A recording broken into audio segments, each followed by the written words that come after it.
네, 우리가 지난 시간까지 지적법을 모두 마쳤는데요. 지적법은 하면 할수록 어떻습니까? 범위가 작다라는 거. 그리고 내용이 그렇게 아주 어렵지도 않다라는 거죠. 그래서 한 두세 번만 이해하시면요. 이해 못할 내용이 없고 양도 그렇게 많지 않기 때문에요. 지적법에서는 여러분이 10문제 이상을 지금 우리가 수업 시간에 한 내용, 기본 강의, 시방 강의 시간에 했던 내용, 요것만 좀 조합을 하시면은요, 충분히 10문제 이상을 맞을 수가 있습니다. 그래서 잘 이제 정리하셔야 되고요. 좀 꼼꼼하게 보셔야 돼요. 지금 했던 내용들을. 근데 등기법은 양도 많고 또 어렵기도 해요. 그래서 등기법을 꼼꼼하게 하기는 좀 어렵습니다. 굉장히 어렵게 들어가기 때문에 뭐 3번을 봐도 이해가 안 되는 부분도 있고 해요. 그래서 등기법은 선택과 집중이 좀 필요한 부분입니다. 그래서 제가 안 하고 넘어가는 부분들에 대해서는요, 책에 있다고 하더라도 너무 꼼꼼하게 그것까지 보실 필요는 없고, 제가 수업 시간에 하는 내용들만 잘 이해하시면 돼요. 그래서 강약 조절을 잘 해서 하셔야 됩니다. 그래서 강약만 잘 조절해서요, 수업 시간에 하는 내용만 잘 이해하셔도 한 8문제까지는 충분히 맞을 수가 있어요. 자, 그러면 이제 부동산 등기법을 좀 보도록 하죠. 등기법도 우리가 기본 강의 시간에 자세히 했던 내용은 간단하게 정리하고, 기본 강의 시간에 미처 다루지 못했던 내용들 조금 추가하면서 진행을 할 겁니다. 자, 등기라고 하는 것은요, 부동산 등기법에서 처음 등장하는 단어는 아니고 민법에서 등장하는 단어라고 했어요. 그래서 우리의 민법 186조, 즉 법률행위에 의한 부동산 물권 변동은 등기하여 효력이 발생한다. 그리고 187조, 법률의 규정에 의한 부동산 물권 변동은 등기할 필요 없이 효력이 발생하지만은 처분하기 위해서는 등기를 해야 된다. 여기 이제 등기가 등장을 하는데, 그리고 그 이외에도 물권법, 채권법 하다 보면 이제 등기라는 말이 등장하는데, 이때 어떤 것을 등기를 해야 되느냐, 이런 등기 사항에 대해서는 민법에서 규정하고 있고, 다만 그 등기 사항에 대한 그 절차를 규정하기 위해서 따로 만든 법이 부동산 등기법이라는 거죠. 그래서 이 부동산 등기법은 민법의 부속 법률이다. 그래서 등기법을 하다 보면 민법이 계속 등장을 하고 민법과 연관시켜서 여러분들이 잘 이해를 하셔야 됩니다. 자, 그러면은 먼저 146페이지 보시면 이제 등기에 관한 일반적인 내용이 나오는데, 등기라고 하는 것은 등기소에서 하는 거죠. 법원 산하기관인 등기소가 있고, 등기소에 있는 이제 등기관이라는 이제 공무원이 등기부라고 하는 이제 장부에 그 부동산에 대한, 부동산만 등기할 수 있죠. 그래서 부동산에 대한 이제 권리 관계를 기록해 놓은 것, 기록하는 것을 우리는 등기라고 한다는 거죠. 그래서 개념이 이렇게 있죠. 자, 그럼 밑에 용어의 정의해 가지고요, 용어들이 시험 문제 나오지는 않습니다. 그럼 우리가 등기부라고 하는 것은요, 등기는 다 전산화 되기 때문에 엄청나게 큰 디스크가 나 있다는 거죠. 디스크가. 이것을 우리는 등기부라고 합니다. 이 엄청나게 큰 디스크, 이것을 우리는 보조 기억장치라고 한다는 거죠. 기억장치. 쉽게 말하면 이제 디스크예요. 이것을 우리는 등기부라고 한다는 거죠. 그러면 이 등기부 안에는 엄청나게 많은 자료들이 있을 거 아니에요. 자료들이 있겠죠. 엄청나게 많은 자료들. 이 자료들을 우리는 등기부 부본 자료라고 한다는 거죠. 등기부 부본 자료. 그러면은 이 엄청나게 많은 자료들 중에서 씁니까? 특정 부동산에 대한 기록. 특정 부동산에 대한 자료죠. 이것을 우리는 특히 이제 등기 기록이라고 하는 거죠. 그럼 우리가 지금까지 이제 앞으로 공부할 내용은 바로 이제 등기 기록 보는 법을 다루는 거죠. 지적법이 지적 공부 보는 법을 다룬다 그러면은 등기법은 바로 이 등기 기록 보는 법을 다루는 것이죠.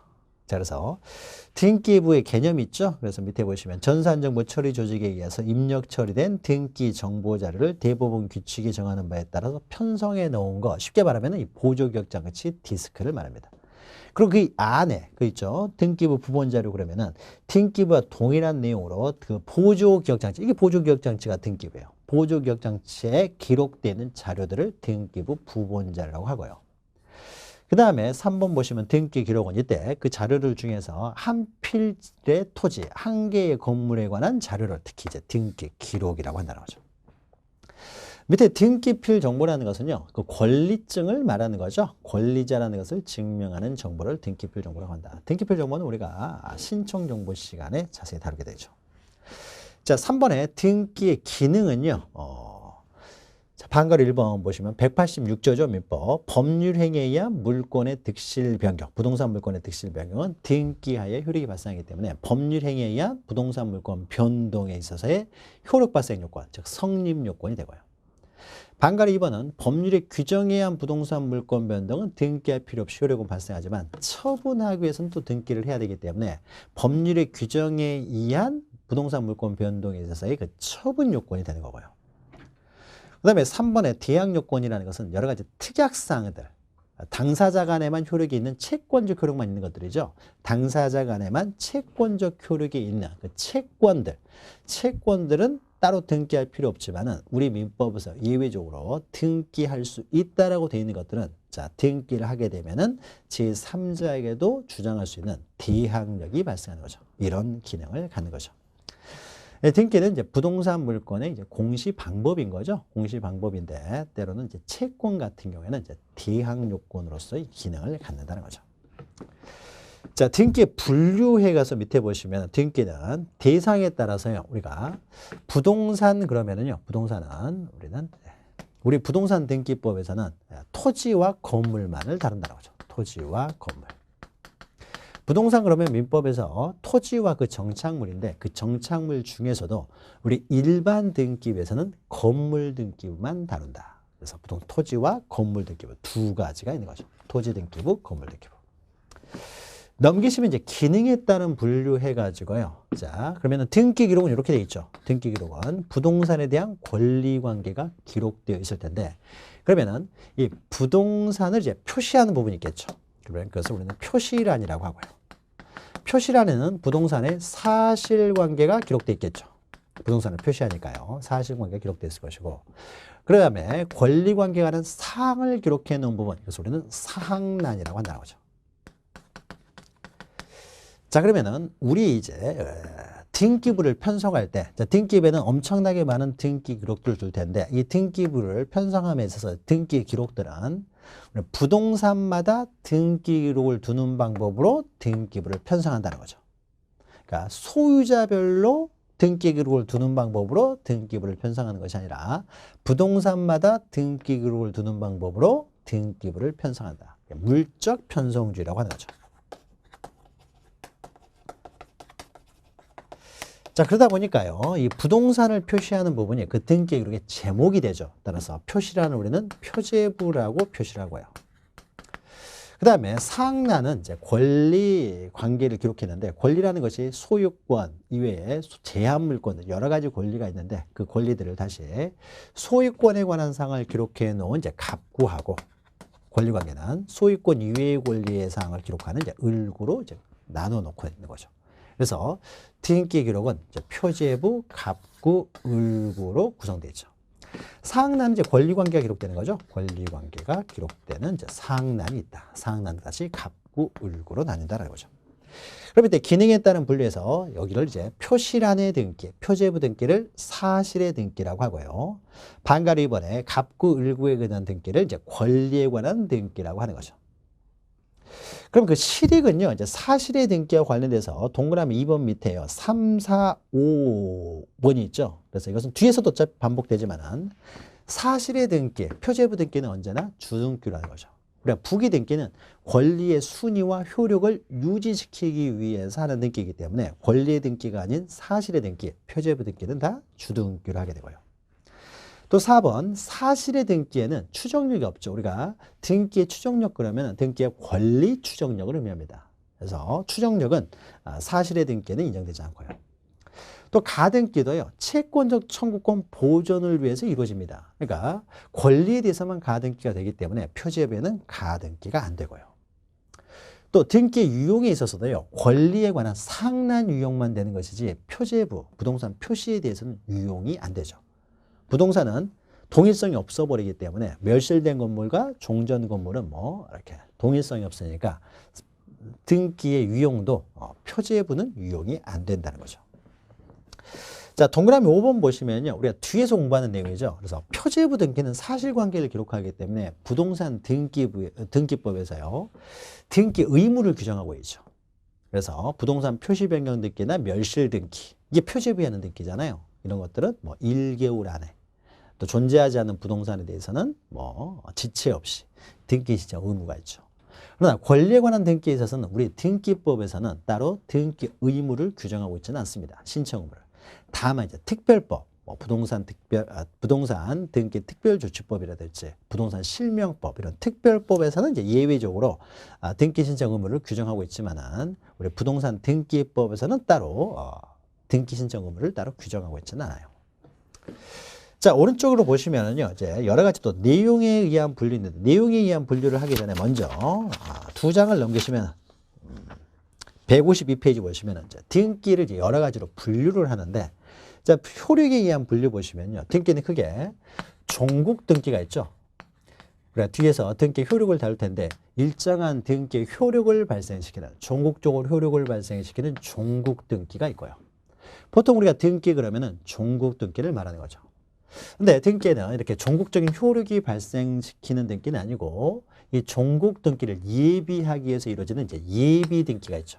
예비 등기는 그 자체로는 아무런 효력이 발생하지 않고 종국 등기를 예비하기 위해서만 이루어진 등기죠. 그럼 예비 등기는요, 가등기 하나만 인정하고 있기 때문에 예비 등기는 그냥 가등기도 되고요. 그러면은 가등기에 대비해서 이 종국 등기를 이제 본등기 이렇게 표현하기도 하죠. 그래서 보통 본등기, 가등기라는 단어를 더 많이 사용하죠. 그래서 종국 등기하고 밑에 가등기가 있는 거죠. 그럼 다시 이 종국 등기를 다시 분류를 하는 거죠.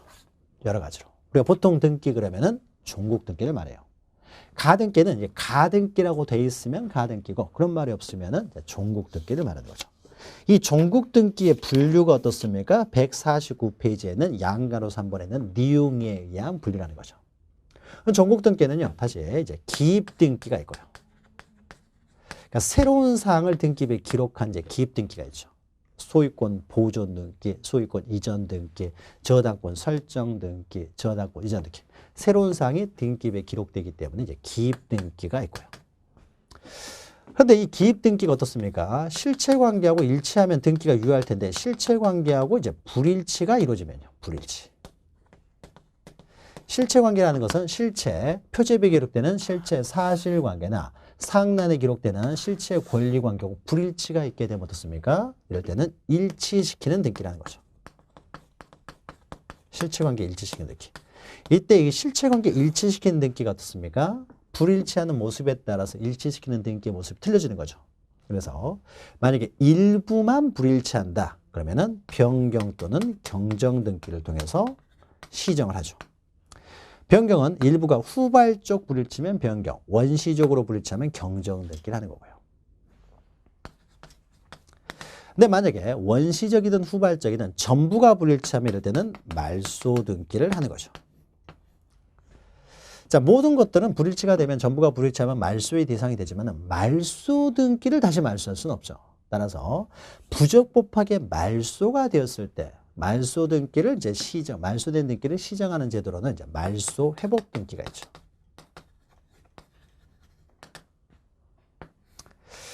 그리고 부동산이 세상에서 완전히 사라졌어요. 존재하지 않게 됐다는 거죠. 그러면 이제 등기 기록을 폐쇄해야 될 텐데 폐쇄하기 전에 하는 등기가 이제 멸실 등기죠. 이렇게 다시 일치시키는 등기로는 다시 5가지가 등장을 하는 거죠. 그래서 그 개념은요, 우리가 뒤에서 공부를 하는 것이죠. 그래서 우리가 등기법을 공부할 때 어떻게 합니까? 먼저 기입 등기 절차를 먼저 다루죠. 그러니까 이제 공부하는 순서가 이렇게 있죠. 기입 등기. 그래서 기입 등기에는 소유권 보존 등기, 이전 등기, 저당권 설정 등기, 뭐 저당권 이전 등기 여러 가지가 있는데 그 중에서 가장 대표적인 기입 등기가 소유권 이전 등기라는 거죠. 그래서 우리가 등기 절차 총론 시간에 제3장에서는 소유권 이전 등기를 중심으로 해서 매매를 원인으로 하는 소유권 이전 등기를 중심으로 해서 기입 등기를 다루고요. 그 다음에 어떻습니까? 소유권 보존 등기, 저당권 등기, 전세권 등기 여러 가지 권리에 대한 이제 기입 등기를 다루게 되죠. 그래서 기입 등기를 다 다룬 다음에 어떻습니까? 우리 책 순서는 좀 다릅니다만 우리가 기본 강의할 때는 이 순서대로 했던 거죠. 그래서 기입 등기 절차를 다 다룬 다음에는 우리는 등기 절차를 다루기 때문에요. 실체 관계하고 만약에 불일치했을 때 일치시키는 등기의 종류로서 이제 변경, 경정, 말소, 말소예보, 멸실 등기 절차를 이제 다루게 되는 거죠. 그래서 이걸 다 다루면 어떻습니까? 이제 종국 등기 절차가 모두 끝나게 되고, 종국 등기 절차가 모두 끝나게 되면 이제 마지막으로 이제 가등기 절차를 다루죠. 그 다음에 이제 우리가 등기 공부하는 순서, 기본 강의 시간에는 이 순서로 가면서 어떻습니까? 그리고 이제 여기 끝난 다음에는 촉탁에 따른 등기로서 특히 시험 문제 잘 나오는 처분 제한 등기, 가처분 등기를 이제 또 특별히 더 보고요. 또 일반적인 건물이 아닌 이제 집합 건물 같은 경우는 등기가 좀 복잡하기 때문에 따로 떼가지고 집합 건물 등기부를 또 따로 봤던 거죠. 자, 이 등기의 종류에 따라서 그 순서대로 우리가 앞으로 이제 공부를 해가는 거죠. 그래서 우리가 요 내용들은 어차피 뒤에서 반복되기 때문에 우리가 요 정도로만 정리하고 넘어가시고요. 그 다음에 150페이지 보시면은 등기하는 방법에 있어서요. 종국 등기든 가등기든 어떻습니까? 원칙적으로는 다 독립된 번호를 붙여서 하는 등기, 즉 독립 등기, 즉 주등기로 하는 것이 원칙이죠. 근데 때로는 그 권리의 순위를 계속 유지 또는 효력을 계속 유지할 필요가 있으면 어떻습니까? 주등급 밑에요. 부기 번호를 붙여서 이제 부기 등기로 하는 경우가 있죠. 그것은 등기의 형식입니다. 그래서 본등기도 주등기라는 경우가 있고 부기등기라는 경우가 있고요. 가등기는 어떻습니까? 주등기 형식을 그대로 따라서 하기 때문에 본등기 형식을 그대로 따르기 때문에 본등기를 주등기라면 가등기도 주등기, 본등기를 부기등기라면 가등기도 이제 부기등기 형식으로 하게 되는 거죠. 자, 등기 형식에 따른 분류로서 주등기와 이제 부기등기가 있는 거죠. 자, 부기등기와 관련돼서는요, 오른쪽에 주등기, 부기등기, 어떤 경우는 주등기라고 어떤 경우는 부기등기를 하느냐, 요 내용이 있는데 똑같은 내용이 303페이지에 나오죠. 그래서 요걸 다 한 다음에 이거 하는 과정에서 어떻습니까? 이거는 주등기로 합니다. 부기등기로 합니다. 이것을 개별적인 등기 절차를 다루면서 하면서 맨 나중에 다시 정리를 해가지고요, 303페이지에 있죠. 그래서 해당 부분을 할 때 설명을 드립니다. 자, 넘기시면은요, 양가로 6번은 뭐, 등기는 이제 신청이나 촉탁에 의해서 이루어지지만, 직권이나 법원의 명령에 의해서도 이루어질 수 있다. 이것은 뭐 특별히 뭐 중요한 건 아니고, 이제 개시할 때 하게 되는 거죠. 자, 그러면 등기의 종류, 이제 순서에 따라서, 하나하나 이제 절차를 우리가 뒤에서 공부할 내용이고요. 자, 153페이지 보시면 이제 등기할 사항이죠. 그래서 자, 등기부에는 부동산에 대한 권리 관계를 기록하는데, 권리 관계라는 건 권리 이제 변동을 이제 기록을 하게 되는데, 등기할 수 있는 부동산에는 어떠한 것들이 있고, 또 등기할 수 있는 권리에는 어떤 것들이 있고, 등기할 수 있는 권리 변동에는 어떤 것들이 있냐, 이것이 바로 등기 사항에 관한 내용이죠. 그러니까 등기할 수 없는 사항이다. 등기할 수 없는 물건, 등기할 수 없는 권리는 등기할 수 없으니까 등기 사항이죠. 만약에 등기사항이 아닌 것에 대한 등기가 되어 있으면 어떻습니까? 그것은 당연무효죠. 각각 시간 하는 거죠. 자, 그럼 등기사항과 관련돼서 먼저 등기할 수 있는 물건에서요, 먼저 부동산만 할 수 있는 거죠. 부동산. 그러니까 부동산 그러면은 토지와 그 정착물을 의미하는데, 세 번째 줄, 우리 부동산 등기법에서는 토지와 건물만을 다룬다는 거죠. 정착물로는 건물만을 다룬다. 그래서 등기부는 크게 두 가지가 있어요. 건물 등기부와 토지 등기부. 이것이 일반 등기부가 되는 거죠. 자, 넘기시면은요, 이제는 좀 보도록 하죠. 155페이지 보시면요, 등기 대상의 물건과 관련돼서요, 어떤 것은 등기할 수 있는 것처럼 보이기도 하고, 어떤 건 등기할 수 없는 것처럼 보이기도 하고, 애매한 것들이 있어요. 요새는 시험 문제 잘 나오진 않습니다만은, 그래도 한 번 정도는 정리를 해보죠. 155페이지 상단의 표를 보시면은, 등기 대상이, 등기할 수 있는 물건이 있고 등기할 수 없는 물건이 있는데요. 특히 1번, 2번 하천과 도로 잘 기억하시라고 그랬죠. 하천과 도로. 그래서 옆에다가 우리가 썼죠. 하천과 도로는요, 앞페이지 하단에가 있어요. 153페이지 하단에 하천법에 따른 등기사항의 범위 이렇게 나와 있는데요. 자, 요 내용을요, 달기보다는 옆에 적으시면 돼요. 적어버리는 게 우리가 편합니다. 그래서 하천과 도로 해가지고요. 예, 하천과 도로. 하천과 도로도요, 소유권의 대상이 될 수도 있어요. 이렇게, 여기가 하천이고 내 토지가 여기 있었는데, 여기가 만약에 강물이 범람을 해가지고 여기까지 강물이 왔는데 더 이상 물이 빠지질 않아요. 그러면 내가 여기는 소유하고 있잖아요. 근데 하천 중에서도요, 국가로 귀속돼 버리는 하천이 있는가 하면은 여전히 개인의 소유권 유지되는 하천들이 있습니다. 그래서 여전히 개인의 소유권 유지되는 하천, 요런 이제 이해를 보는 거예요. 도로와 비슷합니다. 하천과 도로는요, 소유 가능해요. 소유권의 대상이 됩니다. 소유가 가능하기 때문에요, 팔 수도 있어요. 사고 팔 수도 있습니다. 사고 팔 수 있다는 것은요, 매매가 가능하다는 것이고, 매매가 가능하면은 경매도 가능하다는 거죠. 그래서 이 하천, 이 토지를 담보로 돈을 빌릴 수도 있어요. 저당권 설정도 가능합니다. 그래서 소유권이나 저당권은 가능해요. 자, 그러나 이 원래 토지 소유권에 보면은 토지 사에 미치기 때문에 이 내 토지 위에 흐르는 그 강물 있죠. 강물을 내가 마음대로 사용할 수도 있느냐? 이건 안 돼요. 그러니까 사용 수익은 제한됩니다. 사용 수익은 없어요.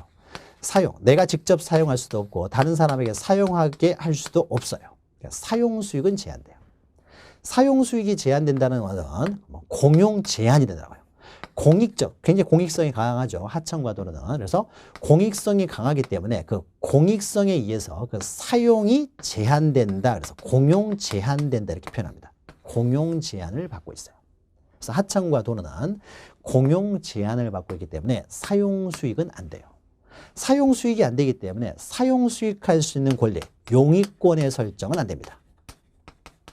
용익권 설정은 안 돼요. 그러니까 하천에 대한 전세권, 지상권, 임차권 이런 건 안 된다는 거죠.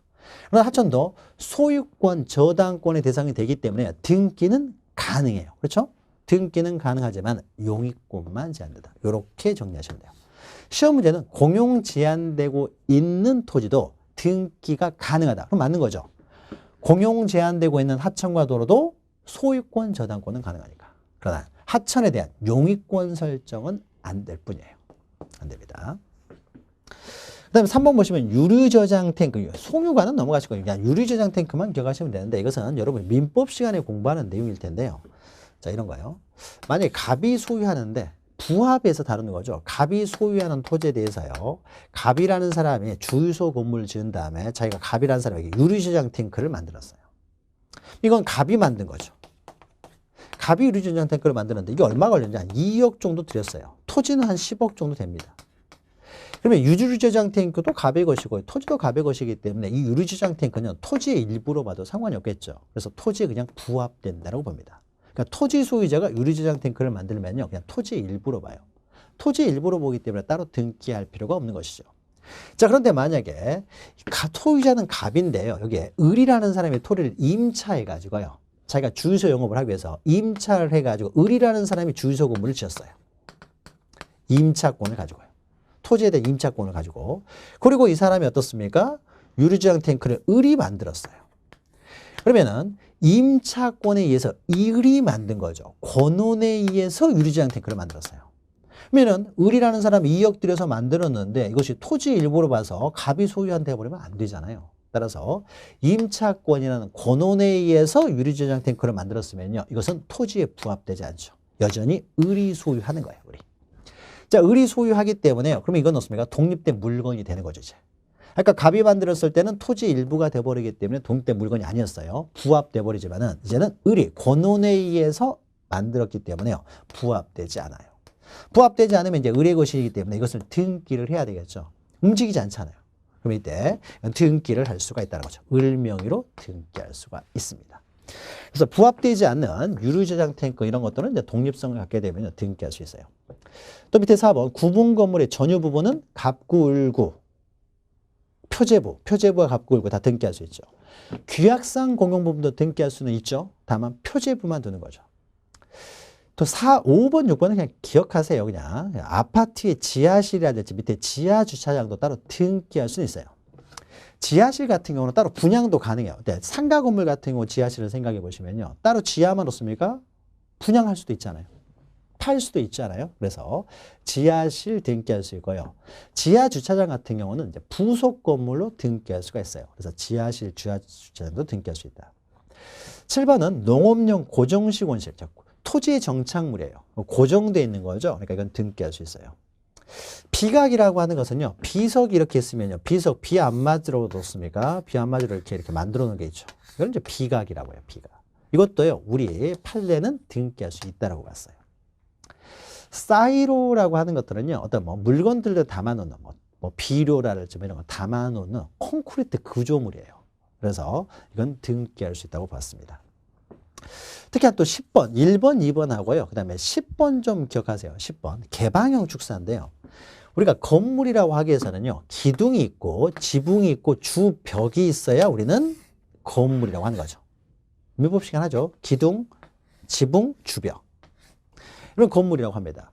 그러면 이 중에 하나라도 없으면 원칙적으로 건물은 아니에요. 그러면은 우리가 주유소 캐노피는 어떻습니까? 기둥이 있고 지붕이 있지만 주벽이 없어요. 그래서 주유소 캐노피는 건물이라고 하잖아요.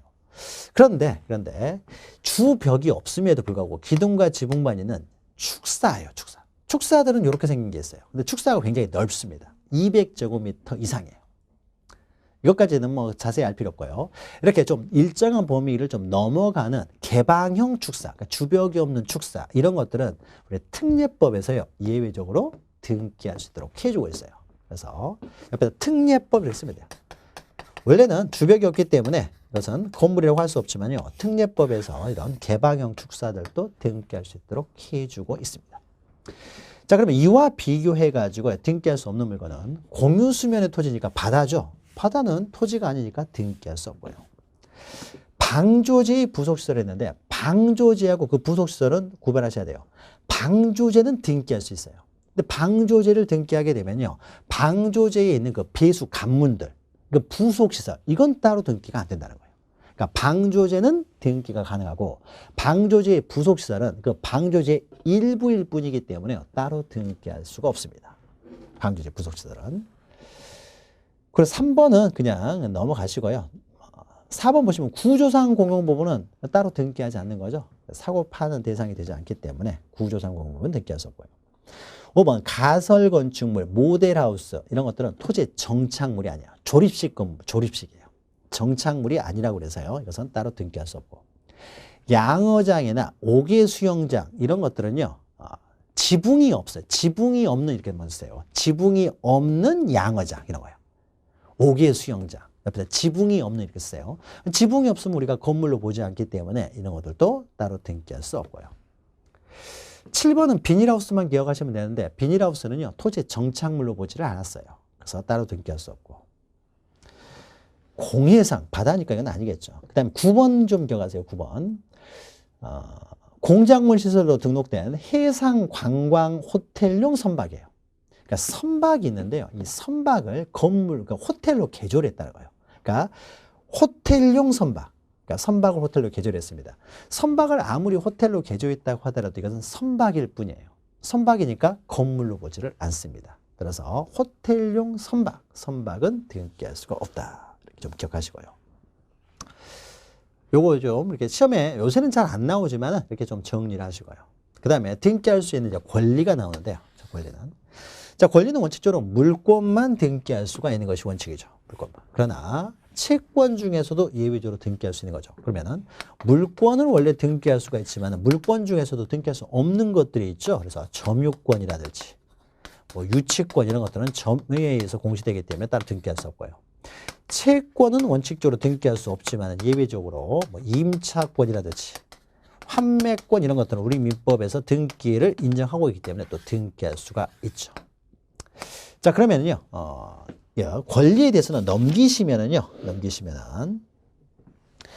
보충학습 있죠. 보충학습을 보도록 하죠. 보충학습.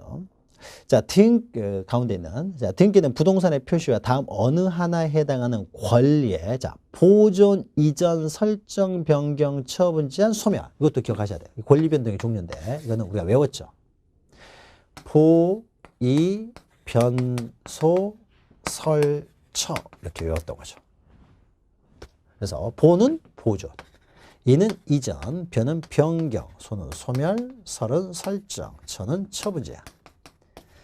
순서는 이렇게 외우시려고 한 것은요, 이런 거죠. 이 중에서 가운데 4개는 가등기가 되지만 맨 앞에 있는 보존과 맨 뒤에 있는 처분 제한 등기, 이 2가지는 가등기가 안 된다. 그래서 이렇게 기억하시라고 그랬죠. 보이는 꼬마 애들이 화장실에서 설치고 있다. 그래서 보이 변소 설정 이렇게 외우시라고 했죠. 이것도 기억하시고요. 자, 그 다음에 등기할 수 있는 권리들에서요. 자, 소유권, 지상권, 지역권, 전세권, 저당권. 자, 권리질권은 우리가 저당권에 대한 담보권, 저당권의 담보권은 질권이 된다고 했죠. 우리가 전세권이나 지상권에 대한 담보권은 저당권을 설정하는 거고 저당권에 대한 담보권은 질권을 설정한다고 했어요. 그러면은 지상권이나 전세권의 저당권을 설정을 할 수가 있죠. 그러면 그 밑에 이제 지상권이나 전세권 밑에 부기 등기를 하게 되면은 저당권이 지상권, 전세권도 미치는 거죠. 그러니까 지상권, 저당권, 전세권, 저당권이 가능해요. 그러면은 저당권에 대한 담보권을 질권이라고 했어요. 그럼 이것은 저당권이라는 권리에 대한 질권이기 때문에 권리질권이라고 했죠. 그럼 이때 뒀습니까? 저당권이 등기할 수 있기 때문에 저당권에 대한 질권도 당연히 등기할 수 있고 이 등기도 이제 부기 등기라는 거죠. 부기 등기를 통해서 질권이 부기 등기가 돼 있으면 그 질권이 저당권에도 미친다. 그래서 권리질권의 대표적인 것은 저당권에 대한 질권이죠. 그건 저당권이 등기할 수 있으니까 권리질권도 등기가 되고요. 그 다음에 7번은 채권담보권인데 이건 외우시라고 했죠. 그래서 채권담보권은 그냥 우리가 안 배우는 내용인데요. 채권담보권이 있다. 이렇게 기억하시고. 그 다음에 임차권이 있고 채권인데 또 환매권, 우리가 여기는 없지만 환매권 이런 것도 등기할 수가 있는 거죠. 그럼 위에 가서요. 등기 대상의 권리 위에 표를 보죠. 156페이지 맨 위에 있는 표 보시면요. 자, 등기할 수 있는 권리 해가지고 가운데 있는 임차권, 환매권도 되고요. 등기할 수 없는 권리가 오른쪽에 있죠. 그래서 점유권 안 되고요. 그래서 단순히 질권이라고 하면 되어 있는데요. 정확하게는 동산질권이라고 해야 되겠죠. 동산이 등기할 수 없기 때문에 동산에 대한 질권도 등기할 수 없어요. 그러나 저당권 질권은요. 저당권이 등기할 수 있기 때문에 그 질권도 등기할 수 있어요. 저당권에 대한 질권이니까 저당권 권리죠. 이것을 우리는 권리질권이라고 하는 거죠. 그러니까 권리질권은 등기할 수 있지만 동산질권은 등기할 수가 없다는 거죠. 그리고 유치권 등기할 수 없고요. 분묘기지권은 관습법상 권리니까 등기할 수 없고요. 특수지역권은 인여권을 말하는 거죠. 자, 인여권은 우리 민법에서 인정하지 않죠. 그러니까 인여권은 등기할 수가 없죠. 그 다음 밑에 등기 가능 여부 해가지고 우리가 각하 시간에 우리가 굉장히 깊이 있게 굉장히 중요한 것이라고 했었죠. 그래서 중요한 것을 해서 부동산의 일부. 그러니까 부동산 일부 그러면 토지나 건물의 일부가 되겠죠. 토지나 건물이 부동산이라고 하니까. 자, 여기에 대해서는 오로지 용익권만 가능하다고 했어요. 용익권만. 그러니까 거기에 부동산 전부에 대해서는 당연히 다 가능할 것이고요. 밑에 두 번째 부동산 일부, 두 번째 표죠. 부동산 일부에 대해서는 오로지 용익권만 가능하다. 그래서 소유권이나 저당권 안 되는 거고요. 그럼 그 밑에는 이제 권리의 일부죠. 소유권의 일부 또는 뭐 저당권의 일부 뭐 이런 거죠. 뭐 전세권의 일부 뭐 이런 것들이죠. 이런 것들은 권리죠. 권리의 일부죠. 권리의 일부를 우리는 지분이라고 하는 거죠. 지분. 지분에 대해서는 어떻습니까? 다 가능하지만 세 가지는 안 된다고 했죠. 그래서 우리가 보, 상, 용 세 가지는 지분에 대해서는 안 된다. 그러면은 보는 보존 등기, 상은 상속 등기. 상속을 원인으로 하는 이전 등기죠. 상속을 원인으로 하는 이전 등기. 그다음에 용익권 등기. 자, 이 세 가지는 어떻습니까? 이 세 가지는 지분에 대해서는 안 되고 비록 자기 지분만이라고 하더라도요. 지분에 대해서는 안 되고 지분은 안 되고 언제나 전부에 대해서 지분의 합이 항상 1이 나와야 된다는 거죠. 일부 지분을 제외할 수 없어요. 그러면 이 세 가지를 제외한 나머지요. 그 외의 나머지. 그러니까 상속 등기를 제외한 소유권 이전 등기. 그 다음에 용익권이 아닌 저당권 등기. 그 이외에 나머지는 어떻습니까? 지분에 대해서 가능하다라는 거죠. 지분에 대해서 가능하기 때문에요. 이때는 어떻습니까? 자기 지분만 가능한 거죠. 지분은 가능하니까 자기 지분만 하면 되는 거죠. 다른 사람 지분은 다른 사람이 알아서 할 테니까. 따라서 어떻습니까? 자기 지분만 가능하기 때문에 다른 사람 지분에 대해서까지 할 수는 없어요. 전부에 대해서는 안 된다는 거죠. 전부 안 되죠. 그래서 이거 굉장히 중요하다고 했습니다. 요거 잘 기억하세요. 그러니까요, 공유 지분에 대해서 썼습니까? 소유권 보존 등기 안 된다는 거죠. 그 다음에 소유권 이전 등기는 돼요. 되는데 그 밑에다 상속 등기 쓴 다음에 가입해 주면 되겠죠. 이전 등기 중에서 상속 등기는 또 안 되는 거죠. 그래서 보상용 했다고 하죠. 그래서 일반적인 이전 등기는 되지만 상속 등기는 안 된다. 그 다음에 용의권 등기 안 되는 거죠. 그러나 저당권 등기는 된다. 그래서 이게 굉장히 중요한 내용이니까요. 잘 기억하시기 바랍니다. 이 내용. 각각 시간에 우리가 하는 내용이죠. 그래서 요거 잘 정리하시고요. 그 다음 밑에 등기상인 권리 변동은요. 이거 민법의 내용이에요. 그러니까 민법의 내용이니까 이건 지금 우리가 할 필요 없고 넘기시면 됩니다. 자, 159페이지를 보죠. 159페이지. 나머지 다 민법적인 내용이니까요. 자, 등기 효력이죠. 효력. 159페이지 보시면. 자, 그러면 이런 등기를 하면은 등기 어떤 효력이 발생하느냐? 우리가 등기의 효력을 발생시키는 등기를 우리는 종국 등기라고 하는 거죠. 그래서 종국 등기, 본 등기만 효력이 발생되고 가등기는 효력이 발생하는 게 아니잖아요. 그러니까 종국 등기 효력을 보는 거죠. 자, 민법과 그대로 겹치는 부분인데 우리가 기본 강의 시간에 자세히 보았어요. 자, 등기 효력 보시면 넘기시면은 양가로 2번부터 보죠. 가장 대표적인 효력. 법률 행위에 의한 부동산 물권 변동은 등기를 해야 돼요. 그래서 법률 행위에 의한 물권 변동의 효력. 등기 효력 가장 중요한 효력이 되겠죠. 그 다음에 오른쪽에 양가로 3번 보시면요. 채권 같은 경우는 등기 없이도 효력은 발생하지만 등기하면은 대항력이 발생하는 것이죠. 채권적 효력만, 당사자 간의 채권적 효력만 발생되는 더 특약들이죠. 자, 이런 것들이 등기하면 대항력 효력이 발생한다. 그 다음에 왼쪽에 양가로 1번 보시면요. 자, 등기를 하면 어떻습니까? 뭐 소유권 이전 등기, 저당권 설정 등기, 임차권 설정 등기를 하면은 물권 변동 효력이 발생하고 또 임차권 같은 건 대항력이 발생하면서요. 등기를 하면서 순위번호를 적잖아요. 그러니까 순위도 확정되는 효력이 발생하는 거죠. 순위 확정적 효력 이렇게 발생하는 거죠. 자, 순위 확정적 효력이 잘 나오니까 이것도 좀 기억하세요. 자, 그러면 동그라미 2번을 보시면요. 등기의 순서는 우리는 같은 구에 한 등기는요. 같은 구에 하면은 순위번호를 보고 순위를 정하는 거죠. 그러나 갑구에 한 등기하고 을구에 한 등기요. 자, 이건 어떻습니까? 순위번호를 보고 따질 수가 없으니까 이때는 이제 접수번호를 보고 따진다는 거죠. 접수번호. 그 다음에 4번은요. 3번에 있는 환매 등기는 우리가 나중에 뒤에 환매 등기 할 때 설명을 드립니다. 4번은 부기 등기는 주등기 순위에 따르고요. 5번 같은 주등기에 부기 등기가 여러 개 있어요. 부기 등기의 상관은 그 부기 등기 순서에 따라서 정해지겠죠.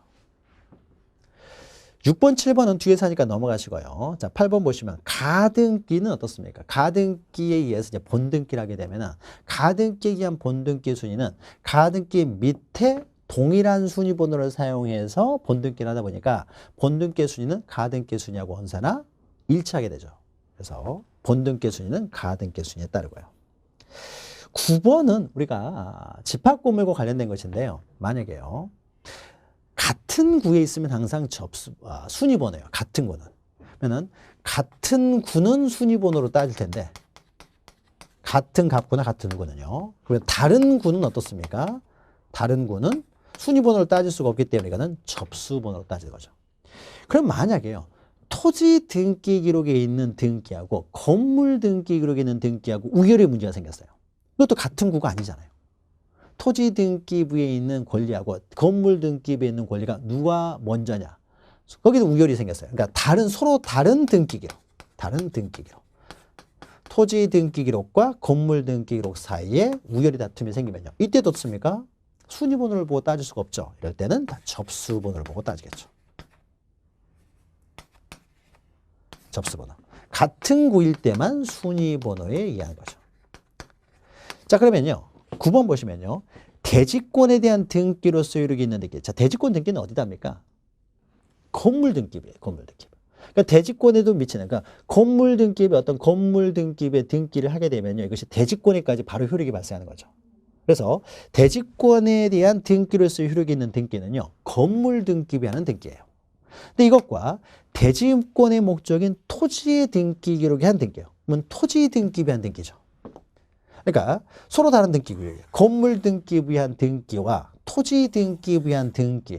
이 두 개의 우회는 뭘 보고 따지겠습니까? 당연히 접수번호를 보고 따져야 되겠죠. 순위번호가 아니겠죠. 순위번호가. 순위번호는 무조건 같은 구일 경우만 순위번호로 따지는 거죠. 그 다음 오른쪽 4번을 보죠. 4번. 또 순위 확정적 효력하고요. 또 잘 나오는 것이 또 추정적 효력이죠.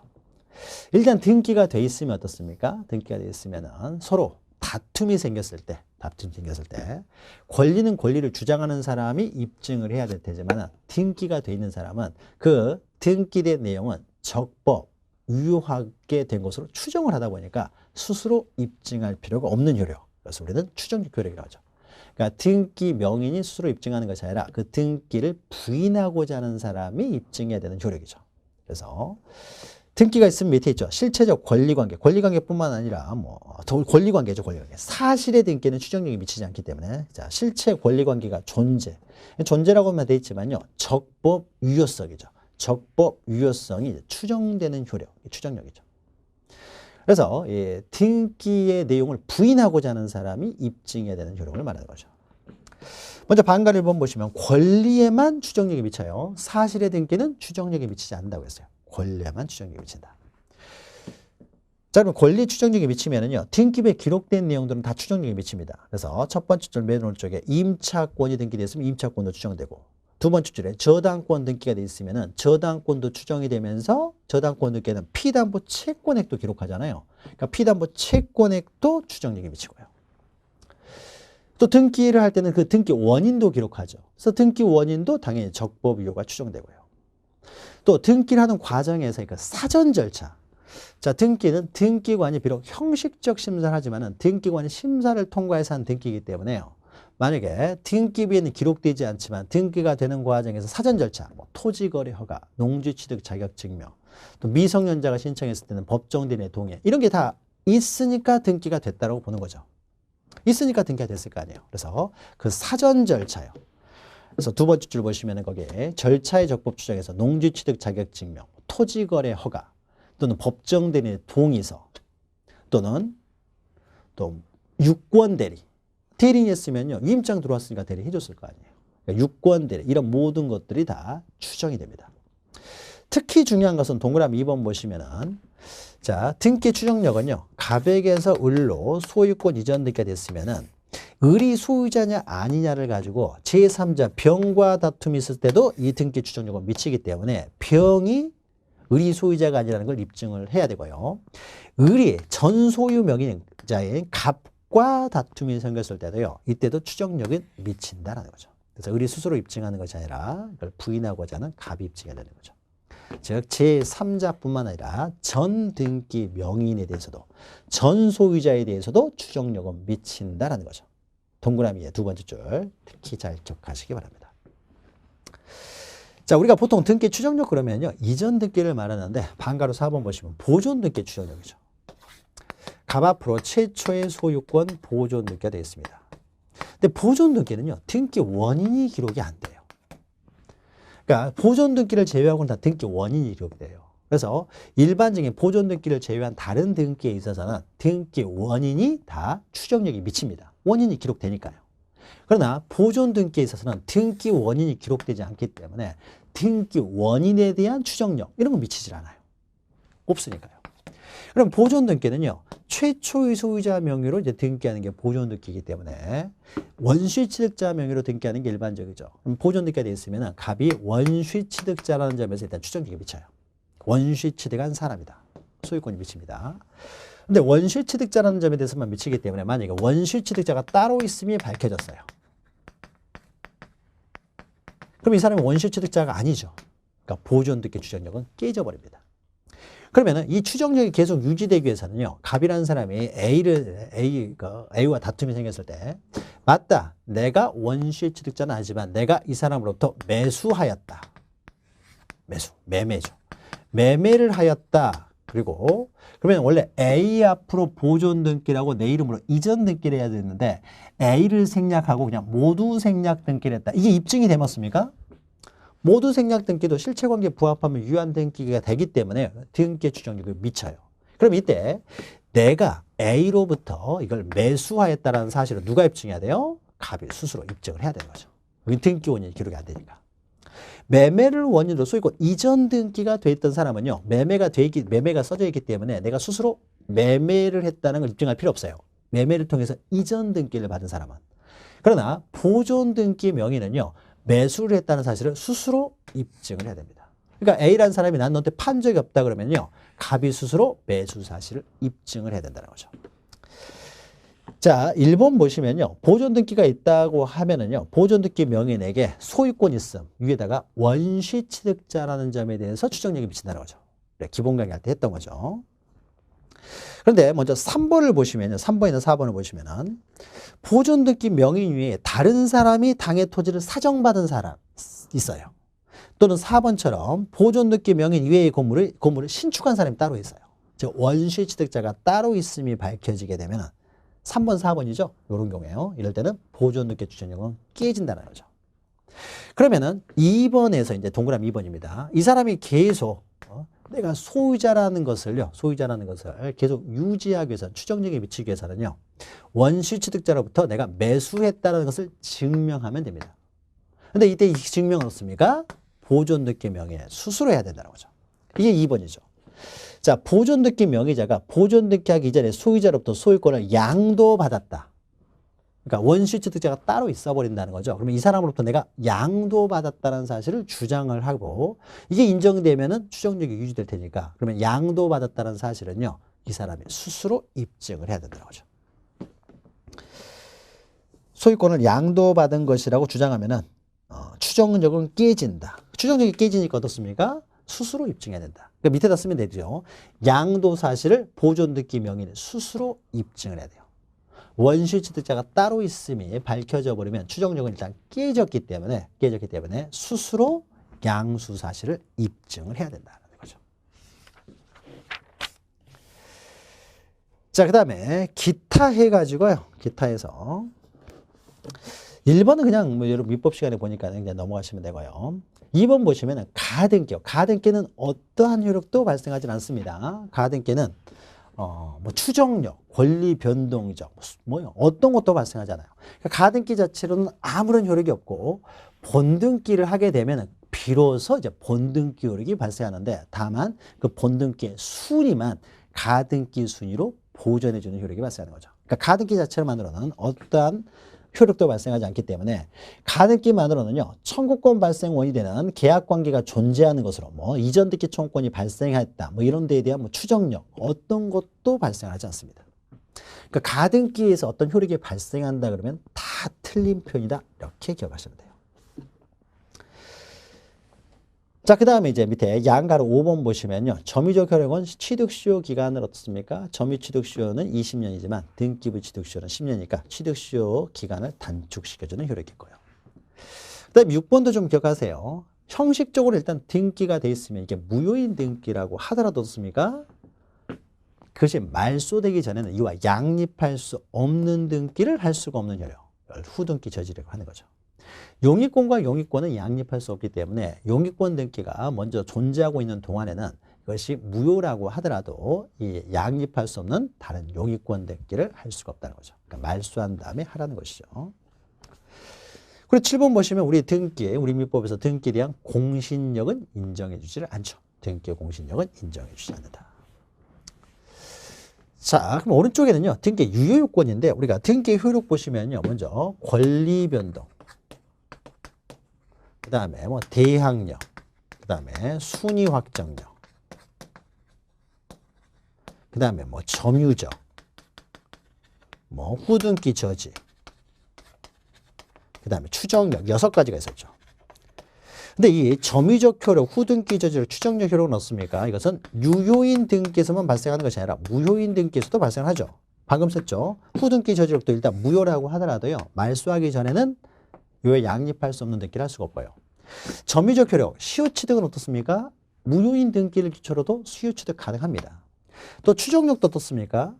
결국 무효로 밝혀졌다고 하더라도 일단 입증은 등기가 돼 있으면 등기 명의를 수술할 필요는 없다는 거죠. 그래서 상대방이 이 등기의 무효를 입증해버리면 무효가 되겠지만 그래도 일단 입증은 등기 명의를 수수로 하는 건 아니라는 거죠. 그러니까 무효인 등기에서도 이건 다 발생하는 효력이에요.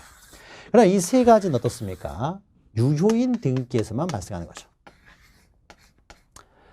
등기가 무효면 권리가 변동한다고요. 임차권 등기를 했는데 등기가 무효예요. 태양적 발생하지 않습니다. 이게 무효면요. 순위 확정적 효력도 발생할 수가 없는 거죠. 그래서 유효인 등기에서만 발생해요. 그러면 이 등기 효력 여러 가지 중에서요. 시험 문제는 주로 뭐 후등기 저지력, 추정력, 순위 확정적 효력이 나오지만은 현실적으로 가장 중요한 효력은 뭡니까? 권리 변동적 효력이죠. 민법 시간에 법률 행위에 의한 물권 변동은 등기하에 효력이 발생한다. 이게 가장 중요한 효력이죠. 이 권리 변동적 효력은 유효인 등기를 전제로 해서 효력이 발생한다는 거죠. 따라서 자, 등기 이제 유효 요건들이 나오는 거죠. 자, 그래서 오른쪽 163페이지 보시면 등기의 유효 요건은요. 크게 두 가지가 있죠. 등기는 실체관계를 공시하는 수단이에요. 그래서 실체관계에 부합을 해야 되는 거죠. 그러니까 실체적 유효 요건, 실질적 유효 요건 이렇게 하는 거죠. 실체관계에 부합을 해야 된다. 그리고 또 하나는 어떻습니까? 부동산 등기법에서 규정해 놓은 적법한 절차에 의해서 이루어져야 되는 거죠. 절차에 따른 등기해야 된다는 거죠. 등기가 적법한 절차에 따라서 이루어지면서 그러면서 실체관계에 부합을 해야 된다는 거죠. 그러면 적법한 절차에 따른 등기, 적법할 때 이 법이 바로 등기법이 되는 거죠. 그래서 우리가 등기법 시간 우리가 계속 공부할 내용이 바로 적법한 절차를 볼 것이고요. 시험 문제는 주로 이제 실체관계에 부합해야 된다. 여기서 이제 시험 문제는 주로 나오죠. 지금 이 파트에서는 여기서 시험 문제 나오고 요건 우리가 앞으로 이제 계속 공부할 내용이죠. 그러면 실체관계에 부합해야 된다는 것은요. 실체 사실관계나 실체 권리관계에 부합을 해야 되는 거죠. 실체관계를 공시하는 수단이니까 실체관계에 부합하지 않으면 등기는 무효가 되겠죠. 그러면 이때 등기는요. 사실관계보다는 권리관계를 공시하는 수단이기 때문에 특히 중요한 게 권리관계에 부합을 해야 된다. 그리고 권리관계는 어떻습니까? 권리변동은요. 법률 행위에 의해서 변동되는 게 일반적이죠. 물론 법률 규정에 의해서 변동되는 경우도 있지만 주로 이제 법률 행위에 의해서 변동이 되죠. 그러니까 법률 행위 내용과 일치를 해야 되고 법률 행위는 의사표시를 본질 요소로 하기 때문에 당사자의 의사표시의 내용과 일치할 것을 전제로 하는 거죠. 그래서 실체관계의 부합 이것이 목적이 되고요. 목적이 되고 그 절차는 하나의 어떻습니까? 실체관계에 부합시키기 위한 수단이 되는 거죠. 수단으로서의 차이.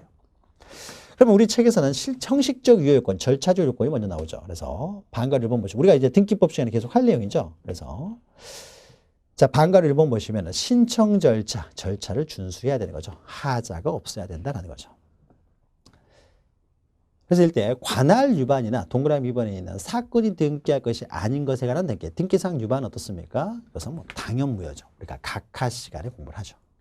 그래서 당연무효가 되고 직권으로 말소해버린다. 그러나 3번 보시면은 기타 절차 위반이죠. 기타 절차 위반은 이 절차라고 하는 것은 절차 자체가 목적이 아니라 실체관계에 부합시키기 위한 수단으로서 절차예요. 그리고 우리 등기는 공신력이 인정되지 않다 보니까요. 실체관계에 부합시키는 등기, 진정성 있는 등기가 굉장히 중요합니다. 그렇죠? 그래서 그 진정한 등기를 위해서요. 여러 가지 수단으로서 이제 절차. 이렇게 하게 되면 아무래도 진정성이 보장될 것이다. 라고 해서 수단으로서 절차예요. 근데 그 절차를 위반은 했지만은요. 결과적으로 실체관계에 부합을 해버립니다. 그럼 어떻습니까? 굳이 그 등기를 무효로 할 필요는 없는 거죠. 그래서 일반적인 절차 위반을 했다고 하더라도 실체관계에 부합하면은 유효인 등기가 되지만 다만 각하 시간 다시 하죠. 관할 위반의 등기, 관할권이 없는 사람이 등기를 해버렸어요. 또는 등기할 수 없는 것을 등기를 했다. 이건 어떻습니까? 실체관계에 부합하더라도 등기할 수 없는 사람이 등기할 수 없는 것을 했기 때문에 이것은 실체관계 부합 여부를 불문하고 언제나 당연무효가 되고 그러니까 등기관이 직권으로 말소해버릴 수가 있는 거죠. 기타 절차 위반은 절차를 위반했다고 하더라도 실체관계에 부합하면 유효다라는 거죠. 이건 각하 시간에 다시 공부할 것이고요. 그다음에 반가로 2번 보시면 등기 기록이 돼야 되겠죠. 일단 등기부에 기록된 걸 전제로 해서 뭐 유효 무효를 따져야 되니까요. 그럼 이와 관련돼서요. 그 예외라고 돼 있는 오른쪽에 내용만 보시면 됩니다. 자, 등기는 권리 변동 효력 발생 요건이 존속 요건은 아니기 때문에요. 일단 등기가 된 다음에 부적법하게 말소됐다고 해서 권리가 소멸되는 것은 아니다라는 거죠. 그러니까 아직 말소 회복 등기를 하기 전이라고 하더라도 여전히 부적법하게 말소되기 때문에 말소된 등기명인 여전히 소유자로 추정이 된다는 거죠. 그 다음에 3번 중복 보존 등기가 돼서는 안 되죠. 등기가 두 개가 굴러다니면 안 되기 때문에 중복 등기가 아닐 것. 중복 등기 문제는 뒤에서도 나옵니다. 그래서 하나의 부동산은 하나의 등기로만 둬야 되는 거죠. 자, 실체관계의 부합. 사실 이게 더 중요하죠. 양가로 2번 넘기시면은. 자, 실체관계에 부합해야 된다. 즉 실체적 유효 요건. 자, 등기에 부합하는 실체관계가 존재해야 된다는 거죠. 자, 그러면 반가로 1번 보시면요. 사실관계가 또 일치를 해야 되겠죠. 그래서 등기부에 기록되어 있는 내용하고요. 실체 사실관계가 일치를 해야 되는데 다만 그 정도에 있어서 이것도 시험 문제 가끔 나오죠. 동그라미 1번 실제 부동산과 등기 기록에 기록된 그 표시의 내용이 다소 불일치, 아주 작은 불일치가 있을 뿐으로써 우리가 일반적으로 그 건물에 대한 등기 기록으로 볼 수 있는 사회통념상 동일성, 유사성, 이게 중요한 거죠. 두 번째 줄 오른쪽에 동일성, 유사성이 있으면 등기는 유효하고요. 차후에 경정 등기를 통해서 희정하면 됩니다. 등기는 유효하다는 거죠. 그래서 다소 표제부가 불일치한다고 하더라도 소유권 이전 등기는 다 유효하다는 거죠. 다만 마지막에 동그라미 2번에 있죠. 동일성을 상실할 정도로 전혀 다른 실제 건물과 전혀 다른 등기가 돼 있어요. 이것은 동일성 인정되지 않으면 이것은 무효죠. 무효이기 때문에 이것은 멸실 등기를 해야 되겠죠. 멸실 등기. 등기로 폐쇄해야 되겠죠. 그 부동산에 대한 등기로라고 할 수 없으니까 이 등기 기록에 있는 물건이 없는 거예요. 그러니까 부존재한 건물에 대한 등기 기록이 돼버리겠죠. 그러니까 멸실 등기를 해야 되지 경정 등기가 되는 게 아닌 거죠. 그 다음에 이제 반가로 2번은요. 이제 주체나 객체 종류에 이제 질적인 불일치가 있어요. 뭐 X에 대해서 매매를 했는데 Y가 등기됐다든지, 을과 계약을 했는데 병 앞으로 등기가 됐다든지, 전세권 설정 계약을 했는데 임차권 등기가 됐다든지, 이게 질적인 불일치가 되었습니까? 이것은 질적 불일치니까 무효가 되는 거죠. 무효. 언제나 무효가 되고요. 말소의 대상이 됩니다. 그러니까 말소, 그러니까 전부가 무효예요. 질적 불일치는 전부가 무효이기 때문에 말소 등기의 대상이 되는 것이지 경정 등기의 대상이 되는 게 아니에요. 전혀 다른 등기가 됐으니까 전부가 불일치해서요. 말소 등기의 대상이 됩니다. 자, 양적 불일치와 관련돼서는요. 법률행위의, 그러니까 저 밑에 있죠. 등기된 양이 법률행위 양보다 커요. 그럼 법률행위 범위 내에서는 등기는 유효하고, 그다음에 법률행위 하지 않은 부분의 등기, 그건 그냥 그것만 말소하면 되겠죠. 그래서 법률행위 한도 내에서 유효하고요. 그래서 경정등기에 시작한다 그랬는데요. 이것은 말소 등기라고 써요. 말소 등기. 그러니까 XY, 갑과 을이라는 사람이 X 토지 하나에 대해서 100번지에 대해서만 매매 계약을 했는데요. 등기는 지금 100번지하고 옆에 있는 101번지가 다 등기가 돼버렸어요. 100번지는 유효할 것이고요. 101번지는 그냥 말소를 해야 되겠죠. 경정 등기라는 것이 아니라. 그다음에 동그라미 2번은 등기된 양의 물권행위, 즉 법률행위 양보다 적으면 어떻습니까? 이럴 때는 등기된 한도 내에서 효력이 발생하는 것이 아니라 이때는 일부무효 법리라는 거죠. 일부무효 법리에 따라서 정해진다. 그래서 전부를 무효로 하면서 만약에 등기된 부분만이라도 계약을 했을 것이라는 가정적 의사가 인정될 때 이런 거죠. 매매 계약은 X, Y 둘로 했는데 등기는 X만 돼버렸을 때 그러면은 일단은 전부를 무효로 하면서 X만이라도 계약을 했을 것이라는 가정적 의사가 인정되면 X만이라도 유효로 하겠다는 거죠. 그 다음에 반가로 4번 보시면요. 더 중요한 건 밑에 있는 거죠. 실체적 유효관계, 유효요건에 완화해가지고요. 등기는 실체 권리관계에 부합을 해야 되면서 그 권리 과정에 관해서도 부합을 해야 되는 것이 맞는데 가끔씩 이렇게 중간 생략 등기가 되는 경우가 있죠. 그래서 갑, 을, 병 이렇게 매매 전매를 했으면 등기는 갑, 을, 병 이렇게 변동 과정이 이렇게 돼야 되는데 을을 생략하고 갑에게서 직접 을 앞으로 되는 등기죠. 병이죠. 그럼 이런 경우에는 이제 중간 생략 등기라고 하는 거죠. 이런 중간 생략 등기는요. 갑, 을, 병, 갑, 병까지 이 중간 생략 등기 합의가 있으면 그때는 직접 청구도 가능합니다. 직접 청구 가능한 거죠. 그래서 이것이 오른쪽에 있는 거죠. 중간생략등기의 유효성에서 먼저 니은, 그 디귿의 중간생략등기의 유효성이 있는데 리을 보시면요. 리을 이렇게죠. 원칙적으로 제3자, 그러니까 3자죠. 양도인, 중간지, 양수인 간에 합의가 있으면 3자 합의가 있으면은요. 이럴 때는 씁니까? 직접 청구가 가능하다는 거죠. 근데 갑을 을병과의 합의만 있고 갑병사의 합의는 없으면은 직접 청구는 안 되겠습니까? 병은 자기 앞으로 등기는 을한테만 행사할 수 있기 때문에 이제 자기 앞으로 등기하려면은 을에게 먼저 등기가 돼야 되기 때문에 채무자인 을을 대위하여 어떻습니까? 먼저 을 앞으로 등기를 한 다음에 자기 앞으로 등기해야 되는 대위에서만 신청할 수 있죠.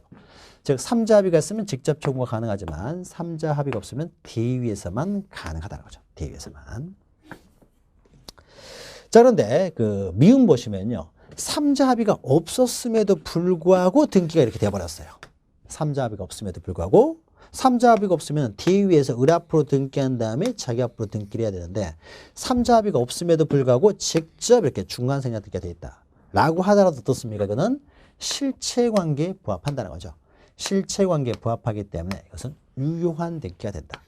자, 유효하기 때문에요. 3자 합의가 없다는 이유로 갑이 병을 상대로 말소 등기를 청구할 수가 없는 거죠. 말소 등기라고 하는 것은 무효인 등기에 대해서만 행사할 수 있는 것이지 유효인 등기에 대해서 행사할 수는 없기 때문에요. 자, 그래서 3자 합의가 없었다는 이유로요. 이건 유효하기 때문에 말소를 청구할 수가 없다는 거죠. 자, 그러나 동그라미 위에 디귿 보시면은요. 디귿의 B죠. 자, 일반적인 토지에 있어서의 중간생략 등기는요. 중간생략 등기는 유효합니다. 실체관계에 부합하면은. 다만 이 중간생략 등기가 어떻습니까? 이건 탈세나 투기에 악용되기 때문에 중간생략 등기를 금지는 하고 있어요. 그러나 금지를 하고 있지만은 이것을 하나의 단속 규정으로 보기 때문에 위반했다고 하더라도요. 중간생략 등기 합의, 그 계약이나 중간생략 등기 자체에 대해서는요. 유효하다고 보는 거죠. 그러니까 사법상 효력, A 보시면은 사법상 효력은 유효하다고 봅니다. 중간생략 등기 합의나 그 등기를요. 부동산 등기 특별조치법서 그걸 규제하고는 있지만 이것은 하나의 단속 규정이니까 합의, 등기 다 유효하다고 하는 거죠. 그러나 동그라미 B 보시면은 국토의 계획 및 이용에 관한 법률이 아니라 부동산 거래 신고 등에 관한 법률상의 토지거래 허가구역이죠. 토지거래 허가구역은요. 이것은 효력 규정이에요. 그래서 토지거래 허가구역에서 이루어지는 중간생략 등기는요. 무조건 무효. 합의도 무효다. 이렇게 기억하시면 되죠. 그러면 시험 문제에서요. 특별히 토지거래 허가구역이라는 전제가 없으면요. 토지거래 허가구역이 아닌 것을 전제로 해서 유효다라고 가시고요. 토지거래 허가구역일 경우에는 반드시 시험 문제에서 토지거래 허가구역이라는 말을 전제를 해줍니다. 그러면은 토지거래 허가구역으로 푸시면 돼요. 거기서는 언제나 무효다라는 것이죠. 자, 이렇게 기억하시면 되고요. 그다음 밑으로 동그라미 2번 보시면은 자, 중간을 생략하면 중간생략 등기고 맨 처음을 생략해버리면 모두 생략 등기죠. 그래서 그 중간생략 등기나 모두 생략 등기나 다 어떻습니까? 실체관계에 부합하면은 다 유효로 본다는 거죠. 그래서 동그라미 니은에 있죠. 모두 생략 등기도 실체관계에 부합하면 유효다. 그러니까 보존 등기하고 이전 등기를 해야 되는데 바로 양수인 명의로 보존 등기를 해버린 거죠. 유효하다. 3번 어떻습니까? 원인은 불일치하지만 실체관계에 부합하는 등기가 있죠. 이것은 실제와 다른 등기 원인에 대한 등기죠. 그래서 원래 실제는 매매를 했지만 실제로는 증여를 했는데 매매를 원인으로 이전 등기를 했을 때 자, 매매는 가장 매매로서 무효가 되지만요. 증여는 유효하기 때문에 소유권 이전 등기 의사는 합치하기 때문에 그 등기는 유효하다는 거죠. 그래서 실제와 다른 등기 원인에 의한 등기는 실체관계에 부합하면 또 유효라는 것이고요. 4번은 후발적으로 실체관계에 부합하게 된 경우는 이제 무효등기의 유용이죠. 무효등기의 유용. 그래서 무효등기 원래는 무효였지만은 나중에 그 등기에 부합하는 실체관계가 형성이 돼버리면은 무효등기를 유용할 수가 있다는 거죠. 무효등기 유용도 인정됩니다. 다만 무효등기의 유용은요. 동그라미 니은에요. 넘기시면은 166페이지에 네 번째 줄이죠. 8 해가지고요. 무효등기 유용 이전에 새로운 이해관계를 가지게 되는 제3자가 없는 경우에만 인정된다는 거죠. 이해관계에 있는 제3자가 없을 때만 무효등기 유용이 인정된다는 것이고요. 다만 디귿번 보시면 한편 어떻습니까? 무효등기의 유용은 갑구나 을구 상난에 대해서만 인정되지 표제부 등기의 유용은 인정이 안 된다는 거죠. 표제부 등기의 유용은. 그래서 그러니까 멸실된 건물인데요. 신축한 건물의 멸실된 건물의 보존 등기를 신축한 건물의 보존 등기를 유용할 수 없다. 표제부 유용은요. 제3자가 있거나 없건 상관없습니다. 이것은 멸실된 건물과 신축한 건물은 동일성이 없기 때문에 당연히 안 되는 거예요. 그러니까 제3자가 있거나 없건 상관없이 표제부 등기의 유용은 인정되지 않는다. 그러니까 멸실된 건물의 보존 등기를 신축한 건물의 보존 등기로 유용할 수가 없다는 거죠. 자, 우리가 등기 유효 요건이요. 특히 효력과 유효 요건은 가끔씩 나옵니다. 민법하고 겹치는 부분으로서 민법에서도 나오고 우리 등기법에서도 나오는 내용이기 때문에 이렇게 정리하시면 됩니다. 자, 그래서 1장을요 마치고 잠시 쉬었다가 이제 2장으로 들어가도록 하겠습니다. 잠시 뵙겠습니다.